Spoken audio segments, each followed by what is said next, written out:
Hai, hello, salam sejahtera Malaysia. Selamat datang ke channel Fels Lifestyle. Tuan-tuan dan puan yang saya amat hormati, terima kasih kerana terus setia dan terus bersama di dalam channel ini. Saudara-saudara yang saya amat hormati, ini adalah berkaitan dengan skandal rasuah di Sabah. Apa perkembangan terkini daripada SPRM dan apa yang berlaku kepada beberapa nama yang terlibat yang disebut di dalam skandal rasuah di Sabah, termasuk kepimpinan Kerajaan Negeri Sabah, termasuk Ketua Menteri Sabah Haji Jinor. Adakah skandal rasuah Sabah yang berlaku hari ini akan menyebabkan nama-nama di dalam skandal rasuah Sabah ini yang tersenarai, yang disebut akan ditangkap, akan dipecat?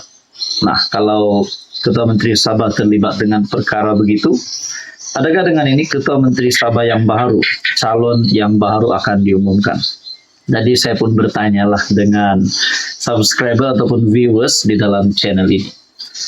Di dalam komen, ada beberapa komen yang saya lihat. Saya terima banyak komen, tapi ini adalah komen yang saya nak ulas. Saya pun tanyalah, adakah Bung Mokhtar boleh dan layak untuk menjadi Ketua Menteri Sabah yang baru? Nah, ini satu komen. Ada yang berkata, harap-harap Datuk Seri Jeffrey Kitingan jadi Ketua Menteri Sabah. Sah. Dr. Jeffrey dipilih, tapi oleh Kementerian Netizen, belum rasmi lagi. Di bawah pula komen seterusnya berkata, tiada harapan Bung Mokhtar jadi Ketua Menteri. Mungkin kita boleh cakap tiada harapan, tapi kalau Bung Mokhtar jadi Ketua Menteri, agak-agak apa yang akan berlaku kepada pemerintahan di Sabah? Itu satu soalan lah. Dan mungkin juga tidak mustahil untuk Bung Mokhtar menjadi Ketua Menteri Sabah. Tapi bagaimana untuk UMNO Sabah akan menang pada pilihan raya negeri Sabah pada tahun 2025 ini? Adakah Bung Mokhtar dan Syafi Abdal akan mengadakan satu pakatan baru? Ataupun parti-parti lokal di Sabah akan bergabung untuk tumbangkan JRS? Nah, ini menjadi persoalannya lah. Jadi di dalam komen ini yang saya nak ulas adalah berkata, Jeffrey Kitingan jadi Ketua Menteri Sabah. Adakah dengan ini Haji Jinor akan melepaskan jawatan, akan meletakkan jawatan kerana nama beliau yang disebut di dalam artikel berkaitan dengan skandal rasuah yang berlaku di Sabah. Pendedah maklumat ataupun pemberi maklumat pun sudah membuat kenyataan. Jadi kita nantikan saja apa yang berlaku. Bercakap tentang pilihan raya negeri Sabah yang diadakan pada tahun ini, tahun 2025. Anda rasa siapa yang akan menang pada pilihan raya negeri yang seterusnya di Sabah? Saudara-saudara, tonton apa komen Anda? Hai, hello, salam sejahtera Malaysia. Selamat datang tuan-tuan dan puan. Kepada yang baru di dalam channel ini, selamat bergabung admin ucapkan. Saudara-saudara yang saya amat hormati, ada banyak berita yang menggemparkan di media sosial. Bercakap tentang politik, bercakap tentang kerajaan hari ini akan ditumbangkan dan sebagainya. Tapi pada akhirnya Anwar Ibrahim tetap berdiri sebagai Perdana Menteri.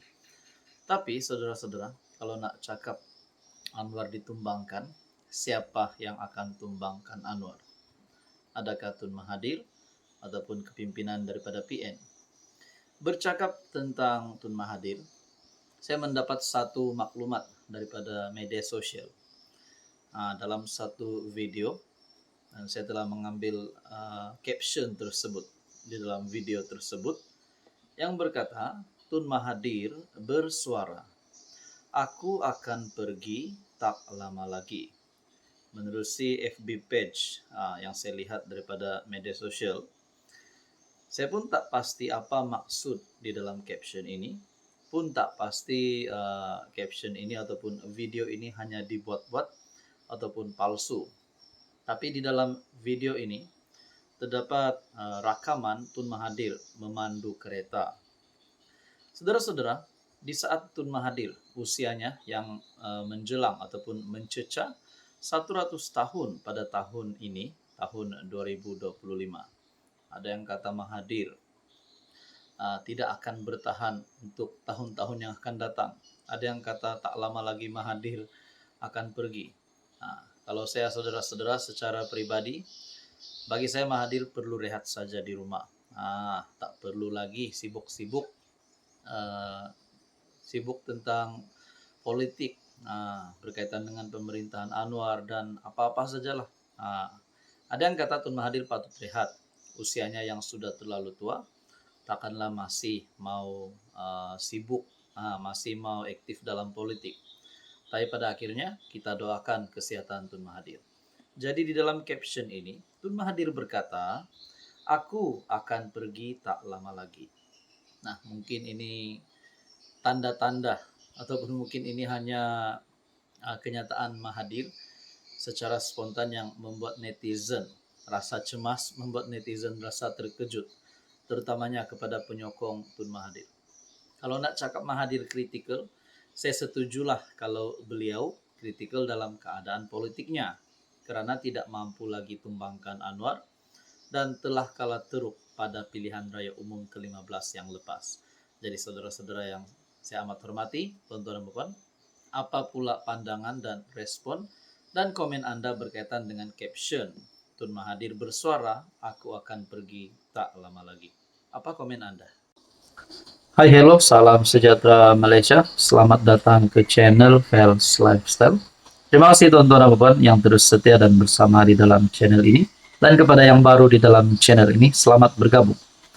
Saudara-saudara, mungkin hampir setiap hari kita lihat di media sosial, bukan setiap hari lah, tapi mungkin ada beberapa waktu kita lihat dan mendengar berkaitan dengan serangan terhadap Anwar Ibrahim, serangan terhadap PMX, serangan terhadap Kerajaan Perpaduan. Serangan-serangan ini tidak lain dan tidak bukan adalah daripada kepimpinan pembangkang, yaitu Perikatan Nasional. Mereka menyerang Anwar Ibrahim dengan pelbagai isu. Tapi adakah serangan mereka ini untuk demi rakyat ataupun negara, ataupun semata-mata untuk menyelamatkan diri mereka karena mereka mahu sekali lagi menjadi kerajaan? Sedangkan Perdana Menteri yang sebelum ini daripada PN, yaitu Muhyiddin Yassin, pun terpalit dengan kes rasuah. Nah, bercakap tentang ini, saudara-saudara, ada satu perkara yang pasti menggemparkan Agong, menggemparkan istana negara, maafkan saya. Titah Agong tentang fitnah bukan tajuk favorit pembangkang. Pengarah Komunikasi Amanah Nasional, Khalid Samad, berkata, titah yang di Pertuan Agong Sultan Ibrahim tentang budaya fitnah yang semakin membimbangkan bukanlah tajuk favorit pembangkang. Beliau berkata, ini kerana politik PAS diketahui memang suka menimbulkan persepsi negatif dan menabur fitnah. Titah diraja menyentuh soal budaya fitnah, adu domba serta menegaskan soal perpaduan yang mana semua ini bukan tajuk favorit pembangkang. Oke, kita stop di situ. Nah, saya highlight berkaitan dengan politik PAS yang diketahui memang suka menimbulkan persepsi negatif dan menabur fitnah. Kenapa Muhyiddin Yassin sebagai pengurus CPN dan Presiden Bersatu tidak memberikan pandangan berkaitan dengan ini? Tapi sebelum ini Muhyiddin Yassin ada membuat kenyataan. Pemimpin PN perlu menyemak fakta sebelum mengeluarkan kenyataan. Alangkah baiknya kalau Muhyiddin Yassin sebagai Presiden Bersatu, apa kata kalau bawa bersatu sokong kerajaan bersama-sama dengan Anwar daripada bersama dengan PAS yang diketahui sebagai parti yang menabur fitnah menurut tulisan ini. Karena bagi mereka itulah mainan politik mereka, nak menimbulkan persepsi negatif dengan menabur fitnah dan kenyataan tak begitu tepat. Katanya dalam bual bicara di FB Jom Channel bertajuk Lepas Fitnah, Visa Bilillah diikuti bodoh Visa Bilillah. Khalid berkata, beliau berharap PAS boleh mengambil berat apa dititahkan oleh Agong dengan tidak hanya mempolitikkan sesuatu isu, dan tidak menabur fitnah serta mengadu domba. Saya harap PAS ambil berat apa yang dinyatakan dan ditegur oleh Agong. Jangan gunakan isu-isu untuk dipolitikkan saja. Bila Agong dan nasihat, jaga akhlak dalam berpolitik, jangan menabur fitnah, adu domba, jaga perpaduan negara dan sebagainya. Kita harap PAS ambil berat. Tapi bagi saya saudara-saudara, dengan titah yang di Pertuan Agong Sultan Ibrahim juga perlu diberi perhatian penuh, bukan saja kepada kepimpinan PAS, tapi seluruh kepimpinan politik di Malaysia. Saudara Baban, apa komen Anda?